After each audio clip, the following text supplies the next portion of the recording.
Hello everyone, എല്ലാവർക്കും സുഖമല്ലേ? ഫിസിക്സിൻ്റെ പുതിയൊരു ക്ലാസ്സിലേക്ക് എല്ലാവർക്കും സ്വാഗതം. നിങ്ങൾക്കറിയാം, നമ്മളിപ്പോൾ പഠിച്ചുകൊണ്ടിരിക്കുന്ന വേവ് ഓപ്റ്റിക്സ് ആണ്. അതിൽ നമുക്ക് ഇന്ന് പഠിക്കേണ്ടത് റിഫ്ലക്ഷനും റിഫ്രാക്ഷൻ്റെയും ലോസ്, നിയമങ്ങൾ നമുക്ക് ഹൈജൻസ് വേവ് തിയറി ഉപയോഗിച്ചൊന്ന് പ്രൂവ് ചെയ്യണം. ഇതാണ് നമുക്ക് ഇന്നത്തെ ഉദ്ദേശം. നമ്മുടെ ഫോക്കസ് ഏരിയ എന്ന പുതിയ പാഠ്യക്രമം അനുസരിച്ച് ഈ രണ്ട് ടോപ്പിക്കുകളും നമുക്ക് ഈ 2021 പരീക്ഷകൾക്ക് അധികമായി ശ്രദ്ധിക്കേണ്ടതാണ്. അപ്പോൾ നമുക്ക് നേരിട്ട് ക്ലാസ്സിലേക്ക് കടക്കാം. നിങ്ങൾക്കറിയാം, നമ്മൾ കഴിഞ്ഞ ദിവസം പറഞ്ഞിട്ടുള്ള കാര്യങ്ങൾ എന്തൊക്കെയായിരുന്നു? ഹൈജൻസ് തിയറി എന്തായിരുന്നു? ഒരു സിംഗിൾ ഡിസ്റ്റർബൻസ് സോഴ്സ് ഉണ്ടെങ്കിൽ ആ സോഴ്സിന് ചുറ്റും എന്നാ പറ്റും? ലൈറ്റ് എങ്ങനെയാണ് പോകുന്നത്? എന്നാൽ വേവ്സ് ആയിട്ടാണ് പോകുന്നത്, അല്ലേ? അങ്ങനെ ഒരു ഡിസ്റ്റർബൻസ് എന്നായും sends out energy in all parts, എല്ലാ വശത്തെയും കടത്തിവിടും in equal distance in equal time. അങ്ങനെയാണെങ്കിൽ അവ എത്തിച്ചേരുന്ന ലോക്കസുകളെ എല്ലാം കൂടെ ചേർത്ത് വരച്ചാൽ നിങ്ങൾക്ക് കിട്ടുന്ന ആളെയാണ് വേവിന്റെ ഫ്രണ്ട് വശം അഥവാ വേവ് ഫ്രണ്ട്. ആ ഓരോ പോയിന്റുകളും ഇനി എന്നാ ചെയ്യുമെന്നാ പറഞ്ഞ് അടുത്ത ഉണ്ടാകാൻ പോകുന്ന വേവ് ഫ്രണ്ടിന് സെക്കൻഡറി വേവ്ലെറ്റ് ആയിട്ട് ആക്ട് ചെയ്യും, സെക്കൻഡറി സോഴ്സസ് ആയിട്ട്. അപ്പൊ ഇവരെ ഇനി വിളിക്കുന്ന പേര് സെക്കൻഡറി വേവ്ലെറ്റ് എന്ന്. അതായത് ഇവിടുന്ന് ഇനി ഉണ്ടാകാൻ പോകുന്ന അടുത്ത വേവ് ഉണ്ട്, ഇവിടുന്ന് ഉണ്ടാകാൻ പോകുന്ന അടുത്ത വേവ് ഉണ്ട്, ഇവിടുന്ന് ഉണ്ടാകാൻ പോകുന്ന അടുത്ത വേവ് ഉണ്ട്, ഇവിടുന്ന് ഉണ്ടാകാൻ പോകുന്ന അടുത്ത വേവ് ഉണ്ട്. ഇങ്ങനെ ചുറ്റിനും ആ വേവുകളുടെ എല്ലാം ടാൻജന്റ് വെച്ചൊരു ഡൈം വരച്ചാൽ അതെന്താ അടുത്ത വേവ് ഫ്രണ്ട്. അപ്പൊ ഇനി ഇതെന്താ ഓരോ സോഴ്സുകളാണ്, ഈ പോയിന്റുകളൊക്കെ ഓരോ സെക്കൻഡറി വേവ്. അവിടെ എന്നാ പറ്റും? വീണ്ടും നമുക്ക് ഓരോ ആർക്ക് വരച്ചാൽ ആ പോയിന്റിൽ കുത്തി ഓരോ കോമ്പസ് കൊണ്ട് ആർക്ക് വരച്ചാൽ ആ ആർക്കിന്റെ ടാൻജന്റിലൂടെ പോകുന്ന ആ ലൈൻ ആരാ? അതിന്റെ ലൈൻ എന്ന് വെച്ചാൽ അടുത്ത വേവ് ഫ്രണ്ടാണ്. ഒരു റേ ഓഫ് ലൈറ്റ് അപ്പൊ എങ്ങനെ വരയ്ക്കുമെന്ന് പറഞ്ഞ് ഈ നിങ്ങളുടെ വേവ് ഫ്രണ്ടിന്റെ പെർപെൻഡിക്കുലർ വരയ്ക്കുന്ന ലൈനാണ് റേ ഓഫ് ലൈറ്റ്. ഈ കാര്യങ്ങളെ കഴിഞ്ഞ ക്ലാസ്സിൽ നമ്മൾ സംസാരിച്ചതാണ്. അപ്പൊ വേവ് ഫ്രണ്ടിന്റെ ഷേപ്പ് 3 തരത്തിലുണ്ട്. സ്ഫിരിക്കൽ നമ്മൾ പഠിച്ചിട്ടുള്ളത് according to the shape of the source. സോഴ്സിന്റെ ഷേപ്പ് അനുസരിച്ച് വേവ് ഫ്രണ്ടിന്റെ ഷേപ്പ് മാറാം. സ്ഫിരിക്കൽ സോഴ്സസ് ആണെങ്കിൽ, പോയിന്റഡ് സോഴ്സസ് ആണെങ്കിൽ സ്ഫിരിക്കൽ വേവ് ഫ്രണ്ട് ആയിരിക്കും. ലീനിയർ സോഴ്സസ് ആണെങ്കിൽ സിലിണ്ടറിക്കൽ വേവ് ഫ്രണ്ട് ആയിരിക്കും. ഇനി അഥവാ ഡിസ്റ്റന്റ് സോഴ്സ് ആണെങ്കിൽ അത് ലീനിയർ ആയിക്കോട്ടെ, സോഴ്സ് പോയിന്റഡ് ആയിക്കോട്ടെ, സോഴ്സ് ഡിസ്റ്റന്റ് ആണെങ്കിൽ നമുക്ക് പ്ലെയിൻ വേവ് ഫ്രണ്ടും കിട്ടും. നമുക്ക് ആ പ്ലെയിൻ വേവ് ഫ്രണ്ട് കഴിഞ്ഞ ദിവസം വരച്ചിട്ടുള്ളതാണ്. നമ്മൾ ഇന്ന് പഠിക്കാൻ പോകുന്ന ഈ പ്ലെയിൻ വേവ് ഫ്രണ്ട് കൊണ്ടുള്ള കുറച്ച് കാര്യങ്ങളാണ്. അപ്പൊ പ്ലെയിൻ വേവ് ഫ്രണ്ട് കൊണ്ട് വരയ്ക്കാൻ പോകുന്ന കാര്യം എന്താണെന്ന് നമുക്ക് നോക്കാം. നമുക്കറിയാം എങ്ങനെയാ പ്ലെയിൻ വേവ് ഫ്രണ്ട് വരയ്ക്കുന്നത്. നമ്മൾ റേ ഓഫ് ലൈറ്റ് ആയി വരച്ചിരിക്കുന്നത്. Ray of light which is coming from a larger distanced source, അല്ലെങ്കിൽ വളരെയധികം ദൂരെയുള്ള സോഴ്സിൽ നിന്ന് വരുന്ന ray of light. Ray of light എപ്പോഴും ആർക്ക് പെർപെൻഡിക്കുലർ ആയിട്ടാണ് വരയ്ക്കുന്നത്? ആ വേവ് ഫ്രണ്ടിന് പെർപെൻഡിക്കുലർ. അപ്പൊ നമുക്ക് ഈ വേവ് ഫ്രണ്ട് ഉണ്ടായി, പ്ലെയിൻ വേവ് ഫ്രണ്ടുകൾ ഉണ്ടായി. നമ്മളത് കഴിഞ്ഞ ദിവസം വരച്ച് കാണിച്ചു. ഈ പ്ലെയിൻ വേവ് ഫ്രണ്ടിന് പെർപെൻഡിക്കുലർ ആയിട്ട് വരച്ചേക്കുന്ന ആളെ വിളിക്കുന്ന പേരാണ് റേ ഓഫ് ലൈറ്റ്. അപ്പൊ നിങ്ങളിത് കാണേണ്ട എങ്ങനെയാ? 3 ഡയമെൻഷനിലാണ് കാണേണ്ടത്. ഈ പറഞ്ഞ സാധനം ഗ്ലാസ് പോലെ മുമ്പോട്ട് തള്ളിയിരിക്കുക, ഇതിങ്ങനെ മുമ്പോട്ട് തള്ളിയിരിക്കുക, ഈ വേവ് ഫ്രണ്ടുകൾ ഇങ്ങനെ മുമ്പോട്ട് തള്ളിയിരിക്കുക. അതിന് പെർപെൻഡിക്കുലർ ആയിട്ട് ഞാൻ വരച്ചിരിക്കുന്ന ലൈനാണ് ആ വേവിന്റെ ഡയറക്ഷൻ, റേ ഓഫ് ലൈറ്റ് എന്ന് പറയും. അപ്പൊ നമുക്ക് ഇനി ഈ പോയിന്റുകളൊക്കെ തന്നെ എന്താണ്? ഈ പോയിന്റുകളൊക്കെ തന്നെ അടുത്ത ഉണ്ടാകാൻ പോകുന്ന വേവ് ഫ്രണ്ട്. അപ്പൊ നമുക്ക് ഇവിടുന്ന് ഒരു കോമ്പസ് എടുത്തൊരു ആർക്ക് വരച്ചു, ഇവിടുന്ന് ഒരു കോമ്പസ് എടുത്തൊരു ആർക്ക് വരച്ചു, ഇവിടുന്ന് ഒരു കോമ്പസ് എടുത്തൊരു ആർക്ക് വരച്ചു എങ്കിൽ ഈ പോയിന്റുകളെല്ലാം കൂടെ ജോയിൻ ചെയ്താൽ അടുത്ത വേവ് ഫ്രണ്ട് കിട്ടും നമുക്ക്. അതൊരു പ്ലെയിൻ വേവ് ഫ്രണ്ട് ആയിരിക്കും. അത് light goes on and goes on and goes on, light മുന്നോട്ട് സഞ്ചരിച്ചുകൊണ്ടേയിരിക്കും. അപ്പൊ ഈ കാര്യങ്ങൾ നിങ്ങൾക്കറിയാം. പ്ലെയിൻ വേവ് ഫ്രണ്ടിന്റെ ഗുട്ടൻസ് നിങ്ങൾക്കറിയാം. ശരി, അങ്ങനെയാണെങ്കിൽ നമുക്ക് ഇന്ന് പഠിക്കേണ്ടത് proving the law of reflection. Proving the law of reflection ആണ് ആദ്യം പഠിക്കുന്നത്. ആൻഡ് റിഫ്രാക്ഷൻ യൂസിങ് ഏത് തിയറമാണ്? ഹൈജൻസ് തിയറം അല്ലെങ്കിൽ വേവ് തിയറം. വേവ് തിയറം ഉപയോഗിച്ച് റിഫ്ലക്ഷന്റെ ലോ. എന്താണ് റിഫ്ലക്ഷന്റെ ലോ? നിങ്ങൾക്ക് അറിയാം, angle of incidents equals angle of reflection എന്നുള്ളതാണ്. എന്താണ് അതിനെ ഇതിവൃത്തമാക്കുന്നത്? ഒരു നോർമൽ ഉണ്ടായിരുന്നു, ഇത് ഇൻസിഡന്റ് റേ ആണ്, ഇത് ആംഗിൾ ഓഫ് ഇൻസിഡൻസ് ആണ്, ഇത് ഞങ്ങളുടെ റിഫ്ലക്റ്റിംഗ് സർഫസ് ആണ്, ഇത് റിഫ്ലക്റ്റഡ് റേ ആണ്, ഇത് ആംഗിൾ ഓഫ് റിഫ്ലക്ഷൻ ആണ്. Angle of incidents equals angle of reflection. ഇതൊക്കെ നമുക്ക് പറഞ്ഞു തന്ന ന്യൂട്ടന്റെ കോർപ്പസ്കുലർ തിയറി അനുസരിച്ചാണ്. ഈ കാര്യങ്ങളെ കഴിഞ്ഞ ദിവസത്തെ ക്ലാസ് നമ്മൾ കണ്ടതാണ്, കേട്ടതാണ്, മനസ്സിലാക്കിയതാണ്. നമുക്ക് ഇന്ന് ഈ ഹൈജൻസ് തിയറി ഉപയോഗിച്ച് പ്രൂവ് ചെയ്യേണ്ടത് angle of incidents equals angle of reflection എന്നുള്ള കാര്യമാണ്. അപ്പോൾ ഇത് പ്രൂവ് ചെയ്യാൻ വേണ്ടി ഞാനൊരു റിഫ്ലക്റ്റിംഗ് സർഫസ് വരയ്ക്കുകയാണ്. റിഫ്ലക്റ്റിംഗ് സർഫസ് ആണ്. ഇനി ഞാൻ അവിടേക്ക് വരുന്ന റേ വരയ്ക്കുക. റേ ഓഫ് ലൈറ്റ്, ഡിസ്റ്റൻസ് സോഴ്സിൽ നിന്ന് വരുന്ന റേ ഓഫ് ലൈറ്റ് ആണ്. ഇവിടെ ഒന്ന് ഇടിച്ചു. അപ്പോൾ ആ റേ ഓഫ് ലൈറ്റ് വന്നപ്പോൾ ആ റേ ഓഫ് ലൈറ്റിൽ നിന്ന് ഞാനൊരു ഇൻസിഡൻറ്റ് വേവ് ഫ്രണ്ട് വരയ്ക്കാം. Wave front. അപ്പോൾ ഇത് ഡിസ്റ്റൻറ്റ് സോഴ്സിൽ നിന്ന് വരുന്ന ray of light, incident rays ആണ്. ഇതാരാ എൻ്റെ ഇൻസിഡൻറ്റ് വേവ് ഫ്രണ്ട്. അപ്പോൾ ഇതെൻ്റെ ഇൻസിഡൻറ്റ് വേവ് ഫ്രണ്ടാണ്. എ ബി എന്ന് പേര് കൊടുക്കുക. എ ബി അപ്പോൾ എൻ്റെ ആരാണ്? എ ബി എന്ന് പറയുന്നത് എൻ്റെ ഇൻസിഡൻറ്റ്, കാണാൻ പറ്റുന്നുണ്ടല്ലോ, ഉണ്ട്, ഇൻസിഡൻറ്റ് വേവ് ഫ്രണ്ടാണ്. അപ്പോൾ നമ്മൾ ഇതിനെക്കുറിച്ചൊക്കെ നേരത്തെ സംസാരിച്ചതാണ്. നിങ്ങളിതിനെ കാണേണ്ട 3 ഡയമെൻഷനിൽ, അതായത് എ ബി എന്ന സാധനം ഇങ്ങനെ ഇരിക്കുക, അതിന് പെർപെൻഡിക്കുലറായിട്ട് ആരെ വരയ്ക്കുമേ? Ray of light. അങ്ങനെ ഇറങ്ങി പൊക്കോണ്ടിരിക്കുക, കൂത്തി പൊക്കോണ്ടിരിക്കുക. അപ്പോൾ റേ ഓഫ് ലൈറ്റ് വന്നുകൊണ്ടിരിക്കുകയാണ്. സോഴ്സ് ഡിസ്റ്റന്റ് ആയതുകൊണ്ട് പ്ലെയിൻ വേവ് ഫ്രണ്ട് ആണ്. എ ബി ആ ഇൻസിഡന്റ് പ്ലെയിൻ വേവ് ഫ്രണ്ട് ആണ്. അപ്പം ഞാൻ എ എന്ന പോയിന്റിൽ ഇപ്പോൾ റേ തട്ടിയിട്ടുണ്ട്, റിഫ്ലക്റ്റ് ചെയ്യും. അതേ സമയത്ത് ബി എന്ന പോയിന്റിൽ നിന്ന് ഇനി റേ എവിടെ എത്താനും ഉണ്ട്? ഈ സർഫസിലേക്ക് എത്താനും ഉണ്ട്. What is the distance travelled by the ray to reach the reflecting surface from B? നമുക്കറിയാം distance is equal to, velocity is equal to distance by time ആണെങ്കിൽ ഡിസ്റ്റൻസ് ഈസ് ഈക്വൽ ടു എന്നാ എഴുതണം? Velocity into time. The distance travelled by the ray of light to reach this point will be V T ആയിരിക്കും. അപ്പോൾ നമ്മൾ നേരത്തെ പറഞ്ഞു ഇതൊക്കെ എന്താ? ഈ വേവ് ഫ്രണ്ട് ഇനി എന്താ? സെക്കൻഡറി സോഴ്സസിൻ്റെ സെക്കൻഡറി വേവ്ലെറ്റുകളുടെ സോഴ്സ്, അതൊക്കെ സെക്കൻഡറി സോഴ്സുകളാണ്. അപ്പോൾ നമ്മൾ ബിയിൽ ഒരു കോമ്പസ് കുത്തി വി ടി ഡിസ്റ്റൻസ് റേഡിയസ് എടുത്താൽ ഞാനൊരു ആർക്ക് വരച്ചത് ഇവിടെ എങ്ങനെ എത്തുമെന്ന് വിചാരിച്ചു. ഓക്കെ, അതേ സമയത്ത് തന്നെ എ എന്ന പോയിന്റിലും അതേ കോമ്പസ് കുത്തി ഈ വി ടി റേഡിയസ് എടുത്താൽ ഇവിടെ എങ്ങാണ് ഒരു ആർക്ക് കിട്ടും. ഇവിടെ എല്ലാം നമുക്ക് ആർക്ക് വരയ്ക്കാം കേട്ടോ, നമുക്ക് ഇങ്ങനെ ചുറ്റിനും വരയ്ക്കാം. അത് വലുതാകുമ്പോഴാണ് എന്നാ പറയുന്നത്, അത് wave front, plane wave front, അതൊരു സ്പിരിക്കൽ വേവ് ഫ്രണ്ട് ആയിട്ട് കാണാം. അതിന്റെ സൈസ് ഷേപ്പ് പലയിടത്തും എന്താ? ഡിസ്റ്റന്റ് സോഴ്സ് ആയതുകൊണ്ട് എന്താ? പ്ലെയിൻ വേവ് ഫ്രണ്ട് ഇരിക്കും. അപ്പൊ നമുക്ക് എല്ലായിടത്തും ഇങ്ങനെ ആർക്ക് വരയ്ക്കാമെങ്കിലും എനിക്ക് റിഫ്ലക്റ്റഡ് വേവ് ഫ്രണ്ട് കിട്ടണമെന്നുള്ളത് കൊണ്ട് ഞാൻ ഇവിടെ വരയ്ക്കുകയാണ്. അത് ഇവിടെ വരയ്ക്കുന്നത് ഡിസ്റ്റൻസ് വി ടി ആണെങ്കിൽ ഇവിടെ വരയ്ക്കുകയാണ്. അപ്പൊ നമുക്ക് ഇങ്ങനെ ഒരു റിഫ്ലക്റ്റഡ് വേവ് ഫ്രണ്ട് കിട്ടും. എൻ്റെ സൗകര്യാർത്ഥം ഞാൻ ഇങ്ങനെ വരച്ചതേ ഉള്ളൂ. സി ഡി എന്ന് വിളിക്കുകയാണ്. സി ഡി ആരാണ്? എൻ്റെ സി ഡി എന്ന് പറയുന്നത് എൻ്റെ റിഫ്ലക്റ്റഡ് വേവ് ഫ്രണ്ട് ആണ്.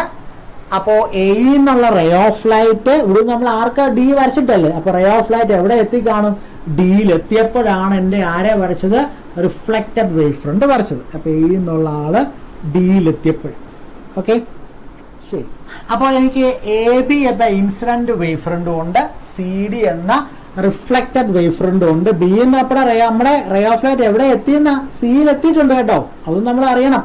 വി ടി ഡിസ്റ്റൻസ് ട്രാവൽ ചെയ്ത് ബിയിൽ നിന്ന് എവിടെ എത്തി? സിയിലെത്തി. അവിടെ നമ്മൾ ബിയിൽ നിന്ന് സിയിലേക്ക് ഒരു ആർക്ക് വരച്ചപ്പോഴാണ് എനിക്ക് സി ഡി എന്ന റിഫ്ലക്റ്റഡ് വേവ് ഫ്രണ്ട് വരയ്ക്കാൻ പറ്റിയത്. എ എന്ന പോയിന്റ് ആർക്ക് വരച്ചപ്പോഴാണ് ബി എന്ന പോയിന്റ് കിട്ടിയത്. അപ്പൊ ഈ 2 പോയിന്റുകളെയും ജോയിൻ ചെയ്താണ് സി ഡി എന്ന റിഫ്ലക്റ്റഡ് വേവ് ഫ്രണ്ട് ഉണ്ടാക്കിയത്. അത് മനസ്സിലാക്കി വെച്ചേക്കും. ഓക്കെ, ശരി. അപ്പൊ എ ബി എൻ്റെ ഇൻസിഡന്റ് വേവ് ഫ്രണ്ട് ആണ്, സി ഡി എൻ്റെ റിഫ്ലക്റ്റഡ് വേവ് ഫ്രണ്ട് ആണ്. ഞാൻ എയിലൂടെ ഒരു നോർമൽ വരയ്ക്കുക. നോർമൽ സർഫസിന് നോർമൽ വരയ്ക്കുക. സർഫസിന് നോർമൽ വരച്ചാൽ ഇപ്പോൾ ഇൻസിഡന്റ് റേ ആയ ഈ റേക്കും ഈ നോർമലിന് ഇടയ്ക്കുള്ള ആംഗിൾ ആണ് ആംഗിൾ ഓഫ് ഇൻസിഡൻസ്. സംശയമില്ലല്ലോ? ഇല്ല. പക്ഷെ നിങ്ങൾക്ക് മറ്റൊരു കാര്യം അറിയാം, ഇൻസിഡന്റ് വേവ് റേ ഓഫ് ലൈറ്റിനും ഇതാരാ? ഇൻസിഡന്റ് വേവ് ഫ്രണ്ടാ. ഇവർക്കിടയിലുള്ള ആംഗിൾ എത്രയാണ്? 90 ആണ്. ശ്രദ്ധിച്ച് കേൾക്കുക. ഇൻസിഡന്റ് റേക്കും ഇൻസിഡന്റ് വേവ് ഫ്രണ്ട് ആയ എ ബിക്കും ഇടയിലുള്ള ആംഗിൾ എത്രയാണ്? 90 ആണ്. 90 ആണെങ്കിൽ ഈ ആംഗിൾ എത്ര ആയിരിക്കും? തീർച്ചയായിട്ടും പറയാം, 90 മൈനസ് ഐ. ക്ലിയർ അല്ലേ? കാര്യം വളരെ ക്ലിയർ ആണ്. ടോട്ടൽ ആംഗിൾ 90 ആണ്. അതിന്റെ ഒരു ഭാഗം നോർമലിനടക്കുള്ള ആംഗിൾ ഓഫ് ഇൻസിഡൻസ് ആണെങ്കിൽ ബാക്കി ഭാഗം എന്താണ്? 90 മൈനസ് ഐ ആണ്. ഓക്കെ ആണ്, ശരി. ഒന്നുകൂടെ നമുക്ക് നോക്കിയാൽ മതി. ഇതെന്റെ നോർമലാണ്, ഇതെന്റെ നോർമലാണ്. ഇതിലേക്ക് വന്നിരിക്കുന്ന ആംഗിൾ ഇൻസിഡന്റ് റേ ഇതെങ്കിൽ ആംഗിൾ ഓഫ് ഇൻസിഡൻസ് ആണ്, ശരിയല്ലേ? ആംഗിൾ ഓഫ് ഇൻസിഡൻസ് ആണെങ്കിൽ ഇവിടെ മറ്റൊരു ഇൻസിഡന്റ് വേവ് ഫ്രണ്ട് ഉണ്ടായിരുന്നു. ഇവർക്കിടയിലുള്ള ആംഗിൾ 90 ആണെങ്കിൽ ഇവർക്കിടയിൽ എന്ന് വെച്ചാൽ ഈ 2 റേക്കും ഇടയിലുള്ള ഈ 2 പോയിന്റുകൾ 90 ആണെങ്കിൽ ഇത് എത്രയാണ്? 90 മൈനസ് ഐ ആണ്. അതാണ് അതിന്റെ അർത്ഥം. ഓക്കെ, ഇനി നമുക്ക് ബാക്കി കൂടെ നോക്കാം. ഇനി അപ്പുറത്തെ സൈഡ് നോക്കിയേ, ഇതാരാന്ന് നോക്കിയാട്ടെ, ഇത് ശ്രദ്ധിച്ച് നോക്കിയാട്ടെ. ഇത് നിങ്ങൾ ഇൻസിഡന്റ് റിഫ്ലക്റ്റഡ് റേ ആണ്. റിഫ്ലക്റ്റഡ് റേ, ഇൻസിഡന്റ് അല്ല, റിഫ്ലക്റ്റഡ് റേ. ഓക്കെ, അങ്ങനെയാണെങ്കിൽ അപ്പൊ ഇത് നോക്കി നിങ്ങൾ, ഇത് നമ്മുടെ ആരായിരുന്നു? നോർമലാ. നോർമൽ, ഇത് നമ്മുടെ നോർമലാ. ഇത് നമ്മുടെ ആരാ? Reflecting surface. നോർമലും റിഫ്ലക്റ്റിംഗ് സർഫസ്. ഈ ആംഗിൾ എത്രയാണ്? 90 ആണ്. പക്ഷെ നേരത്തെ തന്നെ പറയുന്നുണ്ട് നോർമലിനും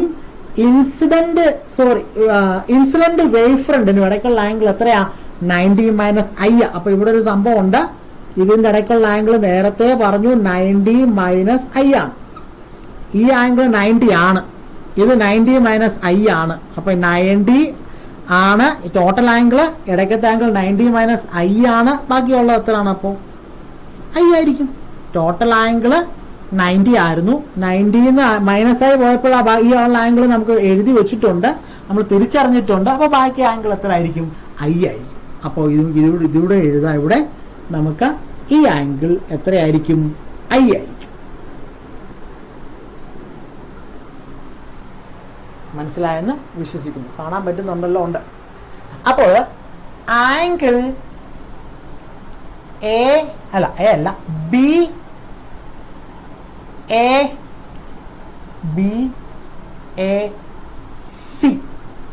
C angle I. B A C angle I. B A C angle I ആണ്. ഓക്കെ, ഇനി അപ്പുറത്തെ സൈഡിലോട്ട് പോകാം. അവിടെ ചെല്ലുമ്പോൾ അവിടെ ഞാനൊരു നോർമൽ വരയ്ക്കാൻ പോകട്ടോ. നോർമൽ ആണെങ്കിൽ ഞാൻ ഇവിടുന്ന് ഈ പോയിന്റ് നമ്മുടെ ഇൻസിഡന്റ് റേ വന്നല്ലോ, അതൊന്ന് റിഫ്ലക്റ്റഡ് റേ ഞാൻ വരച്ചില്ലായിരുന്നു, ഇപ്പൊ വരച്ചു. നോർമലിനും റിഫ്ലക്റ്റഡ് റേക്കും ഇടയ്ക്കുള്ള ആംഗിൾ ആരാണ്? ആംഗിൾ ഓഫ് റിഫ്ലക്ഷൻ ആണ്. ഇനി ഇത് നമ്മുടെ റിഫ്ലക്റ്റഡ് വേവ് ഫ്രണ്ട് ആണ്. ഇത് CD അല്ലെ? ഇത് നമ്മുടെ റിഫ്ലക്റ്റഡ് റേ ആണ്. അപ്പൊ ഇവർക്കിടയിലുള്ള ആംഗിൾ എത്രയാ? 90 അല്ലേ? റിഫ്ലക്റ്റഡ് റേയും ഈ വേവ് ഫ്രണ്ടും റിഫ്ലക്റ്റഡ് റേക്കും ഇടയ്ക്കുള്ള ആംഗിൾ 90 അല്ലേ? ഒന്നുകൂടെ പറയാം, ഇത് നോർമൽ ആണ്, ഇതെന്റെ റിഫ്ലക്റ്റഡ് വേവ് ഫ്രണ്ട് ആണ്. ഈ സാധനം ഇതല്ല, സോറി, ഈ സാധനം CD ആണ്. CD ഓക്കെ ആണ്. ഇതെന്റെ റേ ഓഫ് ലൈറ്റ്. അപ്പൊ ഇത് വേവ് ഫ്രണ്ടും ഇത് റേ ഓഫ് ലൈറ്റും ആണെങ്കിൽ ഇടയ്ക്കുള്ള ആംഗിൾ എത്രയാണ്? 90 ആണ്. പെർപെൻഡിക്കുലർ അല്ലേ? അപ്പൊ ഈ ആംഗിൾ 90 ആണ്. പക്ഷെ നമ്മൾ ഇടയ്ക്ക് വേറെ കാര്യം പറഞ്ഞിട്ടുണ്ട്. ഇവിടെ ആരുണ്ട്? നോർമൽ ഉണ്ട്. ഇതാരാ? Reflected ray. ഈ ആംഗിൾ അപ്പോൾ ആരാണ്? ആംഗിൾ ഓഫ് റിഫ്ലക്ഷനും ആണ്. അപ്പോൾ ടോട്ടൽ ആംഗിൾ 90, ഇത് ആംഗിൾ ഓഫ് റിഫ്ലക്ഷനും ആണെങ്കിൽ ഇത് എത്രയായിരിക്കും? 90 - R. ഓക്കെ, അപ്പോൾ 90 - R. അപ്പോൾ നമുക്ക് ഇത് അറിയാം, ഈ ആംഗിൾ എത്രയാണ്? 90 - R. ഇനി നമുക്ക് ഇപ്പുറത്തെ സൈഡിലോട്ട് വന്നാൽ ഇത് നമ്മുടെ ആയ സർഫസാ, ഇത് നമ്മുടെ റിഫ്ലക്റ്റിംഗ് സർഫസാ, ഇത് നമ്മുടെ ആരാ? നോർമലാ. അപ്പൊ ഈ ആംഗിൾ എത്രയാ? അതും 90 ആണ്. ഓക്കെ ആണേ? ഇത്രയും എത്രയാന്ന് പറഞ്ഞിട്ടുണ്ട്? 90 - R. അപ്പൊ ഈ 90-ല് ഇത്രയും ഭാഗം ആരാണ്? 90 - R ആണ്. അപ്പൊ ബാക്കി എത്ര ആയിരിക്കും? Angle R. ടോട്ടൽ ആംഗിളിൽ നിന്ന് 90-ൽ നിന്ന് 6 കുറച്ചിട്ടാണ് ഈ ആംഗിൾ കിട്ടിയതെങ്കിൽ ബാക്കി എത്ര ആയിരിക്കും? ആംഗിൾ R ആയിരിക്കും. അപ്പൊ നമുക്ക് അതും കൂടെ എഴുതാം. ഈ ആംഗിൾ എത്രയാണ്? R ആയിരിക്കും. R എന്ന് വിളിക്കും. അപ്പോൾ നമുക്ക് ട്രയാംഗിൾ നോക്കി, ആംഗിൾ DCA ആരായിരിക്കും? ആംഗിൾ R ആയിരിക്കും. അപ്പോൾ ഇനി നമുക്ക് ആവശ്യമായിട്ടുള്ള കാര്യങ്ങളൊക്കെ ഒരു കാര്യം ഞാൻ മായ്ച്ചു കളഞ്ഞിട്ടുണ്ടായിരുന്നു. ബി എന്ന പോയിന്റിൽ നിന്ന് റേ ഓഫ് ലൈറ്റിന് സിയിൽ എത്തണമെങ്കിൽ എത്ര ഡിസ്റ്റൻസ് സഞ്ചരിക്കണമായിരുന്നു? VT. എങ്ങനെ കിട്ടിയത്? Velocity equals displacement by time, distance equals VT ആണ്. അതേ സമയം തന്നെ എ എന്ന പോയിന്റിൽ നിന്ന് റേ ഓഫ് ലൈറ്റിന്റെ ഡിയിൽ എത്തണമെങ്കിൽ എത്ര ഡിസ്റ്റൻസ് സഞ്ചരിക്കണം? VT അല്ലേ? രണ്ട് നമ്മൾ പറഞ്ഞിട്ടുള്ളത്. ബി എന്ന സിയിൽ എത്താനും VT ആണ്, അതേ സമയത്ത് എ എന്ന പോയിന്റിൽ നിന്ന് റിഫ്ലക്റ്റഡ് വേവ് ഫ്രണ്ടിൽ എത്താനും VT ആണ്. അപ്പൊ അങ്ങനെ നമ്മൾ CD എന്ന റിഫ്ലക്റ്റഡ് വേവ് ഫ്രണ്ട് ഉണ്ടാക്കിയത്. ഇപ്പൊ നമുക്ക് രണ്ട് ട്രയാങ്കിൾസ് ഉണ്ട് ഇവിടെ, ABC എന്നൊരു ട്രയാങ്കിൾ ഉണ്ട്. നമുക്ക് ABC ഒന്ന് വരയ്ക്കാം. ABC എന്നൊരു ട്രയാങ്കിൾ ഉണ്ട്. AB C, അതുപോലെ തന്നെ ADC എന്നൊരു ട്രയാങ്കിളും ഉണ്ട്. അത് ഞാൻ ഇങ്ങോട്ട് വരയ്ക്കാം. ഡി സി, രണ്ട് ട്രയാങ്കിൾസ് ഉണ്ട്. ഇതിൽ ബി എന്ന ആംഗിൾ എത്രയാണ്? ബി നമുക്ക് കാണാം, ബി എന്ന ആംഗിൾ എത്രയാണ്? 90 ആണ്. കാരണം എന്താ 90 ആകാൻ? ഇത് ഇൻസിഡന്റ് റേ ആ, ഇത് ഇൻസിഡന്റ് വേവ് ഫ്രണ്ട്, പെർപെൻഡിക്കുലർ ആണ്, 90 ആയിരിക്കും. ഇനി എ ഡി സി നോക്കിക്കാട്ടെ, ഇതാരാണ്? Reflected wave front. നമ്മൾ നേരത്തെ റിഫ്ലക്റ്റഡ് വേവ് ഫ്രണ്ട്, ഇത് റിഫ്ലക്റ്റഡ് റേ ആ, ഇടയ്ക്കുള്ള ആംഗിൾ എന്തായിരിക്കും? 90 ആയിരിക്കും. അപ്പോൾ ആംഗിൾ ഡി 90 ആണ്. ഇനി എത്രയാണ് എ ഡി? എ ഡി എത്രയാണ്? എ ഡി എന്ന് വെച്ചാൽ വി ടി ആണ്. എത്രയാണ് ബി സി? ബി സി എന്ന് വെച്ചാലും വി ടി ആണ്. തീർന്നില്ല. നമ്മൾ നേരത്തെ പറഞ്ഞിട്ടുണ്ട് ആംഗിൾ ബി എ സി എത്രയാണ്? ആംഗിൾ ബി എ സി എത്രയാണ്? ആംഗിൾ ഐ ആണ്. B A C angle I ആണ്. ആംഗിൾ ഡി സി എ എത്രയാണ്? ഡി സി എ എത്രയാണ്? 6 ആണ്. അപ്പൊ ആംഗിൾ ഡി സി എ 6 ആയിരിക്കും. ഇനി നോക്കിയാട്ടെ, രണ്ട് ട്രയാങ്കിൾസ് ഉണ്ട്. ട്രയാങ്കിൾ എ ബി സിയും ഉണ്ട്, ട്രയാങ്കിൾ എ ഡി സിയും ഉണ്ട്. ട്രയാങ്കിൾ എ ഡി സിയും ഉണ്ട്. രണ്ടുപേരുടെയും പ്രത്യേകത നോക്കിക്കാട്ടെ, രണ്ടുപേരുടെ രണ്ട് സൈഡുകൾ സെയിം ആണ്. ഇത് വി ടി ആണ്, ഇതും വി ടി ആണ്. മാത്രമല്ല രണ്ടുപേരുടെ രണ്ട് ആംഗിളുകളും സെയിം ആണ്. അങ്ങനെയുള്ള ട്രയാങ്കിൾ നിങ്ങൾ വിളിക്കുന്ന പേരാണ് കോൺഗ്രുവന്റ് ട്രയാങ്കിൾസ്. കോൺഗ്രുവന്റ് ട്രയാങ്കിളുടെ പ്രത്യേകത എന്താ? രണ്ട് സൈഡുകളും സെയിം ആയിരിക്കണം, ആംഗിളുകൾ 90 ആയിരിക്കണം, ആംഗിളുകൾ സെയിം ആയിരിക്കണം. അപ്പോൾ 90 ആണെങ്കിൽ കോൺഗ്രുവന്റ് ട്രയാങ്കിൾസിന്റെ പ്രത്യേകത ഇതാണെങ്കിൽ, ഈ കണ്ടീഷൻസ് അനുസരിച്ചാൽ നിങ്ങൾക്ക് പറയാം നിങ്ങളുടെ സെയിം സൈഡുകളുടെ ഓപ്പോസിറ്റ് ആംഗിൾസും ഈക്വൽ ആയിരിക്കും എന്ന് പറയാം. അത് കോൺഗ്രുവന്റ് ട്രയാങ്കിൾസിന്റെ പ്രത്യേകതയാണ്. വി ടി ആണ് ഇത്. വി ടിയുടെ ഓപ്പോസിറ്റ് ആംഗിൾ ആരാ? വി ടി എന്ന ബി സി എന്ന ഓപ്പോസിറ്റ് ആംഗിൾ ആരാ? ആംഗിൾ ഐ ആ. ഇവിടെ നമുക്ക് നോക്കാം, എ ഡി ആണ് വി ടി. വി ടിയുടെ ഓപ്പോസിറ്റ് ആംഗിൾ ആരാ? 6 ആണ്. എന്ന് വെച്ചാൽ ഇത് ഏത് ലോ ആണ്? Angle of incidents equals angle of reflection. അതുകൊണ്ട് നമുക്ക് ഈ റൂളിൽ നിന്ന് കോൺഗ്രുവന്റ് ട്രയാങ്കിൾസ് ആയതുകൊണ്ട് നമുക്ക് ഇങ്ങനെ പ്രൂവ് ചെയ്യാം, angle of incidents equals angle of reflection. ഇതാണ് നമുക്ക് ഒന്നാമതായിട്ട് പ്രൂവ് ചെയ്യേണ്ട കാര്യം ഹൈജൻസ് പ്രിൻസിപ്പിൾ ഉപയോഗിച്ച്. നമുക്കിനി അടുത്ത പോയിന്റിലേക്ക് നോക്കാം. അടുത്ത ആരെ നമുക്ക് പ്രൂവ് ചെയ്യേണ്ടേ? Angle law of reflection. എന്താണ് law of reflection? Sine A by sine R equals N. അതെന്താണെന്ന് നിങ്ങൾക്കറിയാം, സ്നെൽസ് ലോ എന്നാ പറയാം. Snell's law. സ്നെൽസ് ലോ റിഫ്രാക്ഷന്റെ ലോ ആണ്. ഈ ലോയും കൂടെ നമുക്ക് ഹൈജൻസ് പ്രിൻസിപ്പിൾ ഉപയോഗിച്ച് പ്രൂവ് ചെയ്യാം. ഇനി എളുപ്പമാണ്, കാരണം നമ്മളിതൊന്ന് പ്രൂവ് ചെയ്ത് കഴിഞ്ഞു. അപ്പോൾ നമുക്ക് അടുത്തതായിട്ട് സ്നെൽസ് ലോയും കൂടെ ഒന്ന് പ്രൂവ് ചെയ്യാൻ ശ്രമിക്കാം. Snell's law. സ്നെൽസ് ലോ എന്താണെന്ന് അറിയാം നിങ്ങൾക്ക്. Sine A by sine R equals N, where N is the refractive index. എന്താണ് റിഫ്രാക്റ്റീവ് ഇൻഡെക്സ് എന്ന് വെച്ചാൽ? Ratio of velocity of light in the first medium to ratio of velocity of light in the second medium. അതൊന്ന് prove ചെയ്യുന്നതിന് വേണ്ടി നമുക്കൊരു transparent medium ഉണ്ട്. അപ്പോൾ ഈ മീഡിയത്തിലൂടെ നമുക്ക് എന്നാ ചെയ്യുക? റേ ഓഫ് ലൈറ്റ് വന്നുകൊണ്ടിരിക്കുക, റേ ഓഫ് ലൈറ്റ്. അപ്പോൾ കഴിഞ്ഞ പ്രോബ്ലം പഠിച്ചാൽ നമുക്ക് ഇത് കുറച്ചുകൂടി എളുപ്പത്തിൽ നമുക്ക് മനസ്സിലാക്കാം. എ ബി എന്ന് പറയുന്നത് അപ്പോൾ എൻ്റെ ആരാണ്? ഇൻസിഡന്റ് വേവ് ഫ്രണ്ട് ആണ്. ഞാൻ എഴുതുന്നില്ല. എ ബി എൻ്റെ ഇൻസിഡന്റ് വേവ് ഫ്രണ്ട് ആണ്. എ ബി എൻ്റെ ഇൻസിഡന്റ് വേവ് ഫ്രണ്ട് ആണ് എ ബി എന്ന് പറയുന്നത്. അപ്പോൾ ഇതാരാണ്? Ray of light. Ray of light A B. ആ റേ ഓഫ് ലൈറ്റ് പെർപെൻഡിക്കുലർ ആയിട്ട് വരച്ചിരിക്കുന്നതാണ് ഇൻസിഡന്റ് വേവ് ഫ്രണ്ട്. ആ വേവ് ഫ്രണ്ട് എങ്ങനെയാണ് ഇരിക്കുന്നത്? ഇങ്ങനെ പെർപെൻഡിക്കുലർ ആണ്. അപ്പോൾ അതിൽ നിന്ന് പെർപെൻഡിക്കുലർ റേ ഓഫ് ലൈറ്റ് പോകും. ഇടയ്ക്ക് ഒരു കാര്യം പറഞ്ഞോട്ടെ, ഇത് ഫസ്റ്റ് മീഡിയം ആണ്. ഇപ്പോൾ റേറർ മീഡിയം ആണ്. റേറർ മീഡിയത്തിലെ വെലോസിറ്റി ഓഫ് ലൈറ്റ് ഞാൻ V1 എന്ന് വിളിക്കും. സെക്കൻഡ് മീഡിയം ഒരു ഡെൻസർ മീഡിയം ആണ്. ഡെൻസർ മീഡിയത്തിലെ വെലോസിറ്റി ഞാൻ V2 എന്ന് വിളിക്കും. അപ്പോൾ റേറർ മീഡിയത്തിലെ വെലോസിറ്റി ആയിരിക്കും കൂടുതൽ.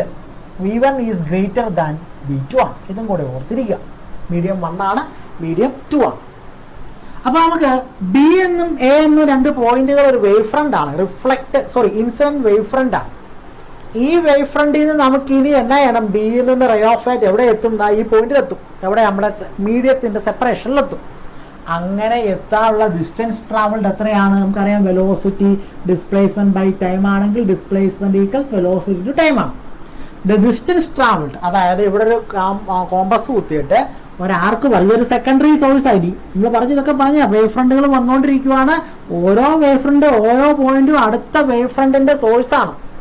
അപ്പൊ ഈ ബി എന്ന പോയിന്റ് ഒരു കോമ്പസ് കുത്തി V1t.